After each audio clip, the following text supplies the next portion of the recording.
सुप्रभात बच्चों। आज की कक्षा में हम लोग व्यंजन वर्ण के भेदों को पढ़ेंगे, क्योंकि हम लोगों ने पिछली कक्षा में व्यंजन वर्ण के विषय में पढ़ा था कि व्यंजन वर्ण किसे कहते हैं। और आज हम लोग व्यंजन वर्ण के भेद को पढ़ेंगे। तो हिंदी व्याकरण के अनुसार उच्चारण के दृष्टिकोण से व्यंजन वर्ण के जो है सो 4 भेद बताए गए हैं, जिसमें पहला जो है वह स्पर्श व्यंजन है, दूसरा जो है वह अंतस्थ व्यंजन है, तीसरा जो है ऊष्म व्यंजन है और चौथा जो है वह संयुक्त व्यंजन है। तो हम लोग बारी बारी से प्रत्येक भेद की चर्चा करेंगे। उच्चारण की दृष्टिकोण से व्यंजन वर्ण के 4 भेद होते हैं। वे हैं स्पर्श व्यंजन, नंबर 2 ऊष्म व्यंजन, नंबर 3 अंतस्थ व्यंजन और नंबर 4 संयुक्त व्यंजन। और अब हम लोग सबसे पहले नंबर 1 स्पर्श व्यंजन, इसके विषय में हम लोग चर्चा करेंगे। स्पर्श व्यंजन जिन व्यंजन वर्णों के उच्चारण में जिह्वा मुख के विभिन्न स्थानों को स्पर्श करती है उसे स्पर्श व्यंजन कहते हैं। इसकी संख्या 25 है और वे हैं कवर्ग से पवर्ग तक के सभी वर्ण। उदाहरण के लिए जैसे कवर्ग क, ख, ग, घ, ङ। चवर्ग है च, छ, ज, झ, य। टवर्ग ट, ठ, ड, ढ, ण। तवर्ग त, थ, द, ध, न। पवर्ग प, फ, ब, भ, म। अब हम लोग इसका जो दूसरा भेद है अंतस्थ व्यंजन, उसकी चर्चा करेंगे। दूसरा भेद है अंतस्थ व्यंजन। जिन व्यंजन वर्णों के उच्चारण में जीभ मुख के विशेष भाग को नहीं छूती, क्योंकि ये स्वर और व्यंजन के बीच स्थित होती है, उसे अंतस्थ व्यंजन कहते हैं। इसकी संख्या 4 है य, र, ल, व। अंतस्थ व्यंजन यानी ऐसे व्यंजन वर्ण जिनके उच्चारण के क्रम में जीभ जो है मुख के अन्य विशेष भागों को नहीं छूती है, क्योंकि ये वर्ण जो है वह स्वर और व्यंजन के बीच में स्थित होती है, इसीलिए ऐसा होता है। इसकी संख्या 4 है, वह है य, र, ल और व। इसका तीसरा भेद है ऊष्म व्यंजन। ऊष्म यानी उष्मा से बना हुआ शब्द। उष्मा का अर्थ होता है गर्म। जिन व्यंजन वर्णों के उच्चारण में सांस तेजी से बाहर निकलने के कारण उष्मा उत्पन्न होती है, उसे ऊष्म व्यंजन कहते हैं। इसकी संख्या 4 है और वे है तालव्य श, मूर्धन्य श, दंश श तथा ह। यानी ऊष्म व्यंजन ऐसे व्यंजन वर्ण जिनके उच्चारण में सांस तेजी से बाहर निकलती है और तेजी से बाहर निकलने के कारण जिह्वा जो है वह ये सांस के घर्षण के कारण जो है सो उसमें उष्मा यानी कि गर्मी उत्पन्न होती है। ऐसे व्यंजन को ही ऊष्म व्यंजन कहा गया है, यानी कि उच्चारण के क्रम में उष्मा का उत्पन्न होना यानी गर्मी का उत्पन्न होना। उदाहरण के लिए तालव्य श, तो तालव्य श कहते हैं लेकिन उच्चारण होता है श। श ऐसे करने पर एक दबाव बनता है और इस दबाव के कारण जो है घर्षण के होती है और वहां से जो है सो उष्मा उत्पन्न होती है। और ऐसा ही है, इसे हम लोग मूर्धन्य श भी कहते हैं, लेकिन उच्चारण भी इसका है श ही होता है, तो इसमें भी घर्षण उत्पन्न होता है। ये है, इसे हम लोग दंत स कहते हैं, लेकिन जब उच्चारण होता है तो स ऐसा उच्चारण हम लोग करते हैं, जिसमें देखते हैं कि एक दबाव के साथ वायु बाहर आती है, जिससे उसमें घर्षण होने के कारण उष्मा जो है वह उत्पन्न होती है और इसलिए यह ऊष्म व्यंजन है। और ऐसा ही है ह। तो इस प्रकार से हम लोगों ने अभी अंतस्थ व्यंजन और उष्ण व्यंजन को देखा, और अब हम लोग इसका जो अंतिम भेद जो है वह है संयुक्त व्यंजन, उसकी चर्चा करेंगे। चौथा और अंतिम भेद है वह है संयुक्त व्यंजन। हम जानते हैं कि संयुक्त व्यंजन स्पष्ट है, शाब्दिक तौर पर हम लोग संयुक्त का मतलब होता है जोड़, है ना, जुड़ा हुआ। तो ऐसे व्यंजन वर्ण जो दो अलग अलग व्यंजन वर्णों के मेल से बना हुआ हो, उसे ही संयुक्त व्यंजन कहते हैं। इसकी संख्या भी 4 है, अक्ष, त्र, ज्ञ और श्र।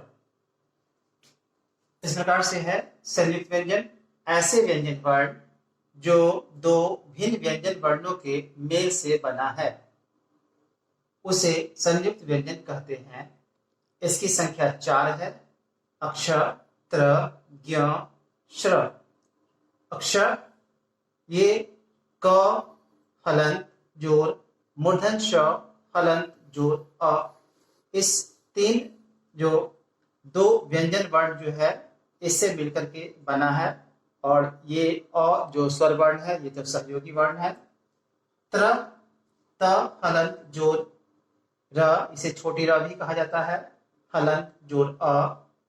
उसी प्रकार से ज्ञ ज हलंत जोड़ य हलंत जोड़ अ, और श्र तालर श हलंत जोड़ र, यानी छोटी र जोड़ अ, ये है स्र। इस प्रकार से हम लोगों ने व्यंजन वर्ण के जो 4 भेद थे उच्चारण के दृष्टिकोण से हम लोगों ने उसको देखा, और अब हम लोग इसके आगे कुछ जो अन्य व्यंजन है संयुक्त व्यंजन से ही संबंधित, हम उसकी चर्चा करेंगे। इसी पाठ के क्रम में एक अतिरिक्त व्यंजन की चर्चा की गई है जो कि संयुक्त व्यंजन का ही हिस्सा है, उसे द्वित व्यंजन कहा जाता है। और द्वित व्यंजन के विषय में कहा जाता है कि ऐसे व्यंजन वर्ण जो दो समान व्यंजन वर्ण के मिलने से बनता है, उसे ही द्वित व्यंजन कहते हैं। द्वित व्यंजन के विषय में बताया गया है, ऐसे दो समान व्यंजन वर्णों के मेल जो संयुक्त व्यंजन का अंग होता है, उसे द्वित व्यंजन कहते हैं। जैसे प्रसन्न, सज्जन, गुस्सा, भद्दा, पक्का, कच्चा इत्यादि। प्रसन्न, इसमें आप देखेंगे तो न संयुक्त, यानी एक आधा न है और एक पूरा न है, यानी दो समान वर्ण न, एक आधा और एक पूरा, वो मिलकर के जो है द्वित व्यंजन बना है। उसी प्रकार से है सज्जन, तो सज्जन में आप देखेंगे तो एक आधा ज और दूसरा जो है पूर्ण ज, दोनों मिलकर के जो है सो सज्जन शब्द को बनाया है। ये ज संयुक्त जो है वह द्वित व्यंजन है। उसी प्रकार से गुस्सा में देखें तो दंत स जो है वह जो है दो एक साथ मिला हुआ है। उसी प्रकार से भद्दा है, उसमें द संयुक्त यानी कि दो द जो है ना, वह मिला हुआ है। उस प्रकार से पक्का है, और इसमें भी जो है सो दो क जो है वह एक साथ मिला हुआ है। तो ऐसे व्यंजन वर्णों को ही द्वित व्यंजन कहा गया है।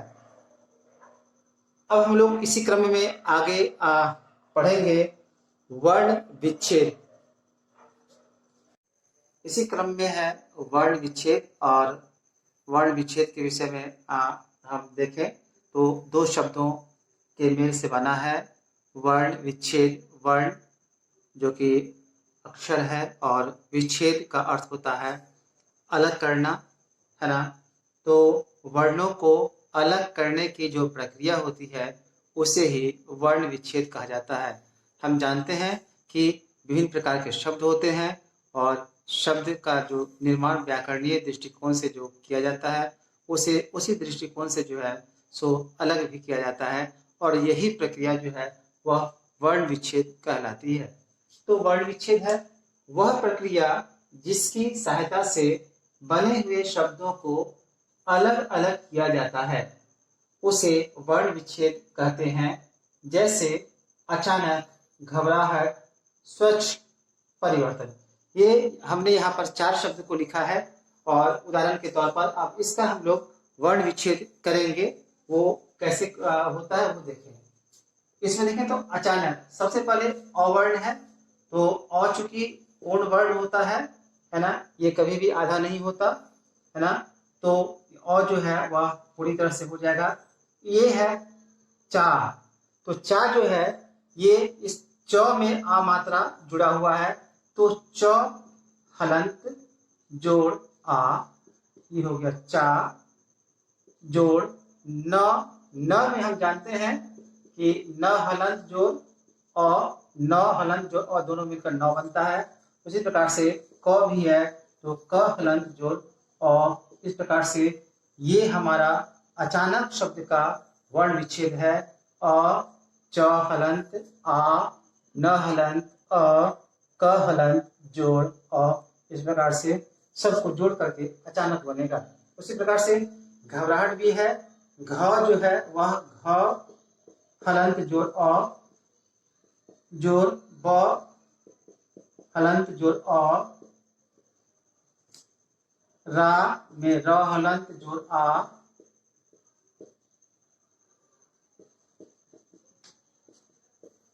ह हलंत जोड़ अ और ट हलंत जोड़ अ। ये हो गया घबराहट का वर्ण विच्छेद। उसी प्रकार से है स्वच्छ।